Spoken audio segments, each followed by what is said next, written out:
Hello welcome बच्चों।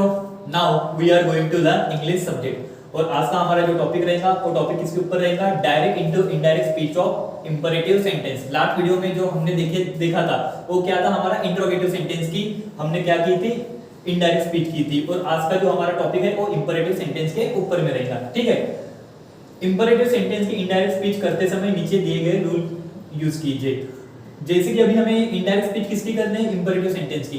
तो जाहिर सी बात है हमारा जो रूल होगा वो अलग होगा, डिफरेंस होगा। ओके, तो देखिए हमारा रूल क्या है? इन्वर्टेड कॉमा के बाहर के सब्जेक्ट, फिर क्या है? यमवी। यमवी कौन सा रहेगा? Order, requested, advice. ओके, फिर उसके बाद हमारा रहेगा इन्वर्टेड कॉमा के अंदर का, इन्वर्टेड कॉमा के बाहर का क्या रहेगा? हमारा ऑब्जेक्ट। फिर उसके बाद क्या रहेगा? हमारा कंजंक्शन टू। फिर उसके बाद क्या रहेगा? इन्वर्टेड कॉमा के अंदर के V1 ऑब्जेक्ट और RW। ओके, तो चलिए इंपरेटिव सेंटेंस की इनडायरेक्ट स्पीच करते समय प्लीज नहीं लिखा जाता, प्लीज को लिखने का नहीं। ओके, तो चलिए देखते हैं हम एग्जांपल के माध्यम से इन्हें समझ लेते हैं। तो देखिए, the teacher said to Raman. Teacher ने किसे कहा? रमन को कहा। तो सबसे पहले क्या है? हमारा इन्वर्टेड कॉमा के बाहर के सब्जेक्ट। ओके, तो इन्वर्टेड कॉमा के बाहर का सब्जेक्ट क्या हमारा? The teacher. उसी को हम क्या बोलते हैं? स्पीकर। Okay, the teacher. हाँ, फिर उसके बाद ये जो सेट टू है, सेट टू की जगह हमें क्या लेना है? ऑर्डर लेना है, या तो फिर रिक्वेस्टेड लेना है, या तो फिर एडवाइस लेना है। तो पहले सेंटेंस को देख लीजिए। हाँ, सबसे पहले दिया हुआ सेंटेंस हमें पता होना चाहिए कि दिया हुआ जो सेंटेंस रहेगा हमारा, ठीक है, दिया हुआ हमारा जो सेंटेंस रहेगा वो सेंटेंस इंपरेटिव सेंटेंस का है, ये हमें पहले क्या होना चाहिए? पता होना चाहिए। ठीक है, तो देखिए दिया हुआ सेंटेंस हमारा इंपरेटिव सेंटेंस है। कैसे? Stand up right now. तुम अभी क्या हो जाओ? खड़े हो जाओ। मैंने क्या किया? आदेश दिया, मैंने ऑर्डर किया ना कि तुम क्या हो जाओ? खड़े हो जाओ। तो मैंने क्या बोला कि teacher said to Raman, teacher ने रमन को बोला स्टैंड अप राइट नाउ, अभी तुम क्या हो जाओ? खड़े हो जाओ। यानी कि टीचर ने क्या किया है? ऑर्डर दिया है। तो हमारा जो ये जो रहेगा सेड टू, तो इसके जगह हमें किसे लिखना पड़ेगा? ऑर्डर को लिखना पड़ेगा। ओके, तो teacher said, the teacher order. ठीक है, फिर उसके बाद ऑब्जेक्ट क्या है हमारा? रमन। हाँ, फिर उसके बाद क्या है? टू। हाँ, फिर उसके बाद क्या है? इन्वर्टेड कॉमा के अंदर के V1। कौन है V1? Stand up. Okay, stand up right now. ठीक है, राइट। हाँ, आपको पता है नाउन काय में चेंज होगा? देन में चेंज होगा, यह हमें पता होना चाहिए। ओके, देखिए teacher order Raman to stand up right now. Okay, उसके बाद हाँ, ओके, समझ में इतना? Teacher order Raman to stand up right then. Okay, उसके बाद doctor said to patient, doctor ने पेशेंट से कहा okay, change your food habit. तुम्हारी जो फूड की हैबिट्स होंगी खाने पीने की, उसको क्या करो? आप चेंज कीजिए, वरना पता नहीं आपकी जो बीमारी है वो उनके लिए हो जाएंगी। ठीक है, हाँ, उसके बाद सबसे पहले क्या लेना है हमें? इन्वर्टेड कॉमा के बाहर के सब्जेक्ट। कौन है? डॉक्टर। उसके बाद यमवी। तो हमें क्या लेना है यमवी में? ये जो सेट टू की जगह हमें क्या लेना पड़ेगा? सेट टू की जगह हमें लेना पड़ेगा, पहले देख लीजिए क्या बोल रहा है? Change your food habit. यानी कि डॉक्टर ने क्या किया है? एडवाइस किया है ना, डॉक्टर ने एडवाइस किया ना, सलाह दिया ना, इसलिए हम किसे यूज करेंगे? एडवाइस को यूज करेंगे। ओके, तो हमें क्या लिखना है? डॉक्टर एडवाइस किसे किया? फिर क्या लेना है? इन्वर्टेड कॉमा के बाहर का ऑब्जेक्ट। ठीक है, क्या है हमारा ऑब्जेक्ट? पेशेंट। फिर क्या है? टू। फिर लगा दिया टू। फिर क्या है? इन्वर्टेड कॉमा के अंदर की V1। कौन है? V1 change. फिर बाकी जैसे कि वैसा दिखना पड़ता, कुछ नहीं। हाँ, हमारा यूअर चेंज होगा किसके हिसाब से? अगर जो आई और वी जो रहेगा वो सब्जेक्ट के हिसाब से चेंज करते हैं, और यू रहा तो हम किसके हिसाब से चेंज करते हैं? ऑब्जेक्ट के हिसाब से। तो यहाँ पर ये जो पेशेंट है ये एक व्यक्ति है। ओके, ये जो पेशेंट है एक व्यक्ति है, तो हमें क्या करना पड़ेगा? यू अगर होता तो हम ही लेते, यहाँ पर क्या है? योर है तो हमें हिज लेना पड़ेगा। Okay, his food habit. Okay, food habit. समझ में आया?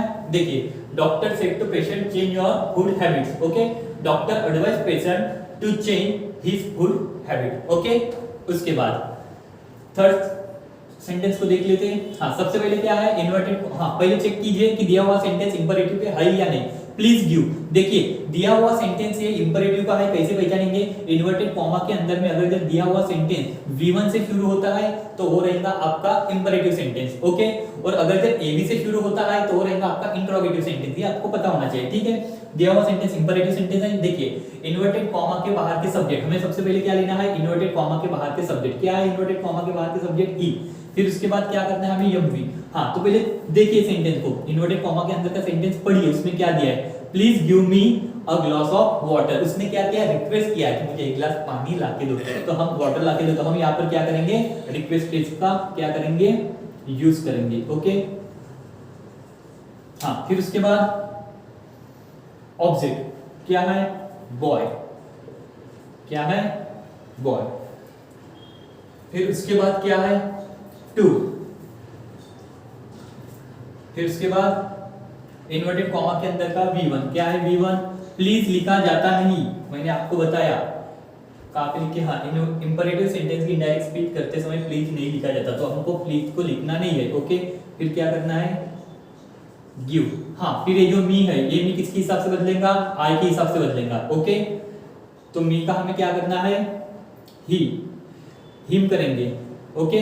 मी का क्या करेंगे? हिम, क्योंकि यहाँ आई होता तो ही करते, मी है तो ऑब्जेक्टिव बनाना पड़ेगा, तो हिम करना पड़ेगा। हिम किया। हाँ फिर उसके बाद क्या? ये जैसे कि वैसा, a glass of water. A glass of water. देखिए he said to boy please give me a glass of water. He requested boy to give him a glass of water, okay। फिर उसके बाद फोर्थ सेंटेंस देखते हैं हम। Boss said follow me. Boss ने कहा क्या कहा? फॉलो मी, मुझे तुम क्या करो? फॉलो करो, ठीक है। तो सबसे पहले इन्वर्टेड कॉमा के बाहर क्या लेना है? सब्जेक्ट। क्या है हमारा सब्जेक्ट? बॉस। फिर उसके बाद क्या है हमारा? MV क्या है? सेट। सेट के जगह पे हमें किसे लेना है? हमारे रूल के हिसाब से ऑर्डर लेना है, रिक्वेस्ट लेना है या फिर एडवाइस लेना है। तो हम क्या लेंगे? वो क्या कर रहा है यहाँ पे? फॉलो मी, यानी कि इसने ऑर्डर किया ना कि तुम मुझे क्या करो? फॉलो करो, ओके।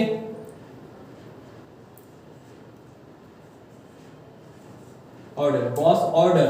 फिर उसके बाद क्या है? ऑब्जेक्ट। ऑब्जेक्ट है क्या? नहीं। फिर क्या है? टू। बाद में क्या है? इन्वर्टेड कॉमा के अंदर का V1 क्या है? फॉलो।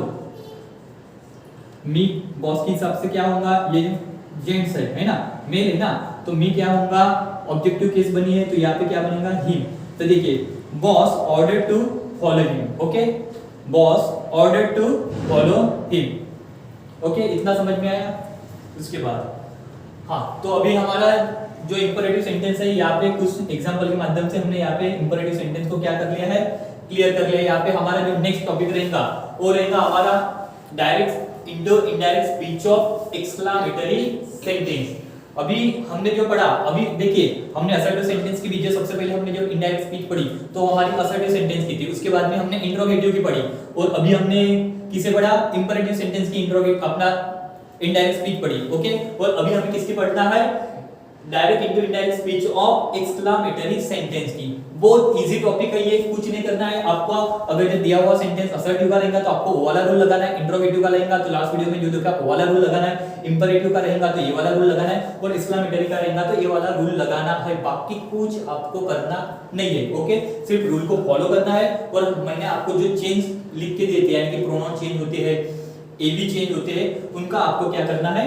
यूज करना है, ओके। बाकी रूल के हिसाब से आपको क्या बनाना है? सेंटेंस को बनाना है, ओके। तो चलिए देखते हैं अभी एक्सक्लेमेटरी सेंटेंस की इनडायरेक्ट स्पीच करते समय नीचे दिए गए रूल का यूज कीजिए। हाँ तो एक्सक्लेमेटरी सेंटेंस की जब हम क्या बोलते हैं इनडायरेक्ट स्पीच करते हैं तो हमें इस रूल के हिसाब से क्या करना है? हमें चेंज करना है, ओके। तो देखिए इन्वर्टेड कॉमा के बाहर के सब्जेक्ट फिर MV। जैसे यहाँ पे MV क्या MV हमने किसे लिया था? हमने जो MV यूज किया है वो ये वाला जो हमारा MV था इसे यूज किया था ना हमने, ओके। हमने ऑर्डर, रिक्वेस्ट, एडवाइस वैसे यहाँ पे किसे लेना है? हमें exclaim with Joy, exclaim with wonder, exclaim with sorrow, exclaim with regret. तो हमें कब लगाना है? क्या लगाना है? हमें सेंटेंस के हिसाब से इनमें से लेना पड़ता है, ओके। तो चलिए देखते हैं अभी। पहले क्या बोल रहे हैं? Ayaan said, okay. पहले क्या लेना है हमें? इन्वर्टेड कॉमा के अंदर के सब्जेक्ट क्या लेना है? अयान। हाँ, फिर उसके बाद क्या है, यंगी क्या लेना है, exclaim with joy, exclaim with wonder, exclaim with sorrow, exclaim with regret. तो देखिए fantastic we won the match, fantastic we won the match, यानी कि यहाँ पे क्या हो गया, इन्होंने मैच को जीता। यानी कि ये क्या, यानी कि इस सेंटेंस से हमें पता लग रहा है कि वो एकदम एंजॉय कर रहे हैं, क्योंकि वो जीते ना, वो मैच को क्या कर लिया, उन्होंने जीत लिया, तो एकदम उत्साहित हो गए, वो खुश हो गए, है ना। तो हमें क्या लिखना पड़ेगा, अयांश, फिर हमारा जो मेन वर्ब रहेगा उस सेट के जगह पर हम किसे लिखेंगे, exclaim with joy, exclaim with Joy. हाँ, फिर उसके बाद क्या है, हाँ, फिर हमें कंजंक्शन किसे लगाना है, दैट को लगाना है, ओके, दैट। फिर उसके बाद इन्वर्टेड कॉमा के अंदर के सब्जेक्ट क्या, और कभी भी ध्यान में रखिए हमने एक्सक्लेम विद जॉय लिखा है, तो ये वाला जो वर्ड है फैंटास्टिक, यही वर्ड का मीनिंग इसमें आ चुका है, इसीलिए हम इसे नहीं लिखेंगे, इन्हें लिखा नहीं जाता, ओके। फिर हमें लिखना है सब्जेक्ट क्या है, वी काय में चेंज होगा दे में, आपको पता है वी काय में चेंज होता है दे में। हैव है तो हैव काय में चेंज होगा हैड में, ओके, हैव काय में चेंज होगा हैड में, आपको पता होना चाहिए, हेड में चेंज होगा। फिर ये तो ऑलरेडी V3 से ऑन द मैच, ओके, समझ में आया। फिर उसके बाद she said oh I lost my pen, उसने कहा oh I lost my pen, मैंने मेरा पेन क्या कर दिया, गवा दिया है, यानी घुमा होगा कहीं क्लास में अगर इधर उधर, ओके। तो किस, यानी कि उन्होंने, उनका जो बोलने का ये जो एक्सप्रेशन है वो क्या रहेगा, एक्सक्लेम विद सॉरो, वो एकदम दुखी हो गए ना, उसका पेन घूम गया तो, है ना, तो हमें इसे यूज करना पड़ेगा, ठीक है। तो देखिए सबसे पहले हमें क्या करना है, इन्वर्टेड कॉमा के बाहर का सब्जेक्ट शी ले लिया, सेट की जगह हमें किन्हें लेना है, एक्सक्लेम विद सॉरो, ओके।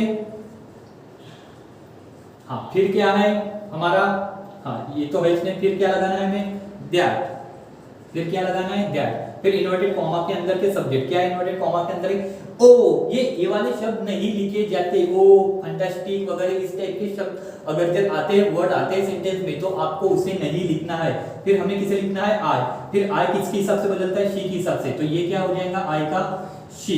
फिर क्या है यहाँ पे, लॉस्ट, ये V2 है, V2 रहा, अगर जब गिवन द सेंटेंस में V2 आता है, लॉस्ट V1 है, इसी का V2 है लॉस्ट, अगर जब V2 आता है तो हमें क्या करना पड़ता है, हेड लगाना पड़ता है। फिर क्या हुआ, हेड प्लस V3, ये V1 V2 भी है और V3 भी है, लॉस्ट, ओके, ध्यान में रखना। माय, हाँ, तो उसके बाद माय की जगह पर क्या आएगा, ये किसके हिसाब से बदलेंगी, सब्जेक्ट के हिसाब से बदलेंगे ना, तो माय का क्या होगा, माय पेन का हर पेन होगा, ओके, इतना समझ में है। देखिए she said oh I lost my pen, देखिए she sorrowed that कि she had lost her pen, okay, इतना समझ में आया। उसके बाद he said I can't believe this, हाँ अभी यहाँ पे देखिए he said I can't believe this, यानी कि उसने कहा कि मुझे बिलीव ही नहीं हो रहा है, विश्वास ही नहीं हो रहा होगा, उसे विश्वास ही नहीं हो रहा था, कोई एक आधे ऐसी कोई घटना घटी होंगी वहां पे, है ना, कोई ऐसा कुछ इवेंट हुआ होगा कि उसे बिलीव ही नहीं हो रहा था, ओके। तो हम क्या करेंगे, एक्सक्लेम विद वंडर, ओके, एकदम इसमें आ गया ना वो कि उसे यकीन ही नहीं हो रहा था, वो एकदम आश्चर्यचकित हो गया, है ना। तो सबसे पहले हमें क्या करना पड़ेगा, ऑब्जेक्ट दे दिया हमने इन्वर्टेड कॉमा के बाहर का, ठीक है। फिर हमें क्या करना है, यंग देना है, तो क्या करना पड़ेगा, exclaim with wonder, okay, sorry,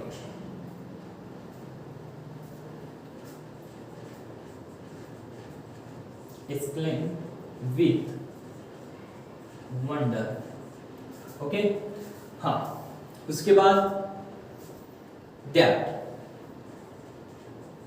हाँ, फिर उसके बाद इन्वर्टेड कॉमा के अंदर का सब्जेक्ट क्या है, आई ही के हिसाब से बदलेगा, तो ये क्या हो गया, आई का ही हो गया। क्या है, कांट है तो कुडंट होगा, कैन कैन में कन्वर्ट होता है कुड में, ओके, कुडंट, बिलीव जैसे कि वैसे, हाँ, दिस का दैट होता है, आपको पता है, और चैट पढ़ लीजिए आप, आपको सब समझ में आ जाएगा, ओके। तो ये था बच्चों हमारा आज का topic, direct into indirect speech of imperative sentence, उसके बाद direct into indirect speech of exclamatory sentence. And I hope कि आपको ये वाला टॉपिक समझ में आया होगा, okay. Good day, have a nice day, okay, चलो।